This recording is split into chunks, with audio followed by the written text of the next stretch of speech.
নমস্কার, আমার চ্যানেল টেস্টিমোনিয়ালে আপনাদের সকলকে স্বাগত জানাই। আমার আজকের রেসিপি ডিম ভাপা দিয়ে কারি।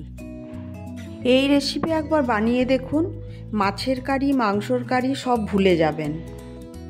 গরম ভাত কিংবা রুটিতে এটি পরিবেশন করুন।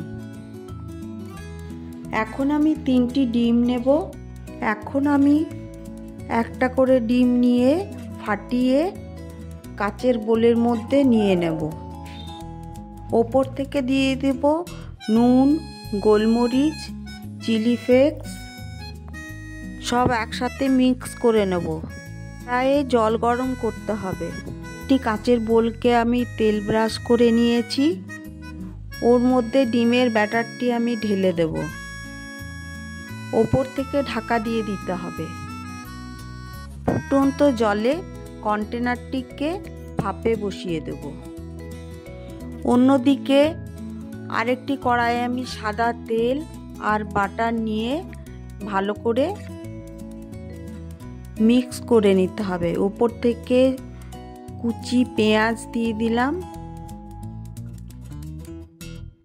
পেঁয়াজ একটু নরম হয়ে এলে ওপর থেকে দিয়ে দেব কাশ্মীরি লঙ্কার গুঁড়ো, হলুদ আর জিরে গুঁড়ো, টমেটোর পেস্ট 1 চামচ, উপর থেকে নুন অবশ্যই দিতে হবে।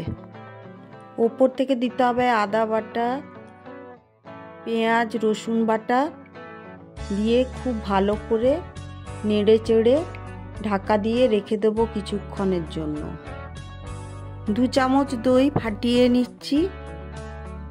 এরপরে 2 চামচ দই ওই মশলার সাথে মিক্স করে খুব ভালো করে মিক্স করতে হবে। একটু জল দিয়ে দেব। এদিকে আমার ভাপা ডিম তৈরি হয়ে গেছে। সেটিকে ডিমোল্ড করে পিস পিস করে কেটে নেব। এরপর ডিমের টুকরোগুলি মশলার মধ্যে দিয়ে ভালো করে নাড়াচাড়া করে উপর থেকে কাঁচা লঙ্কা দিয়ে দেব। কিছুক্ষণ ঢাকা দিয়ে রেখে দেব। যখন মশলা থেকে তেল বেরিয়ে আসবে তখন ওপর থেকে দিয়ে দেব কুচি করা ধনেপাতা। তৈরি হয়ে গেল নতুন স্বাদের এই ডিম ভাপা কারি। আমার চ্যানেলটি যদি আপনাদের ভালো লেগে থাকে তাহলে লাইক এবং সাবস্ক্রাইব করবেন, ফলো করতে ভুলবেন না কিন্তু। বাই বাই, দেখা হচ্ছে আবার পরের ভিডিওতে। ততক্ষণ আপনারা সুস্থ থাকুন, ভালো থাকুন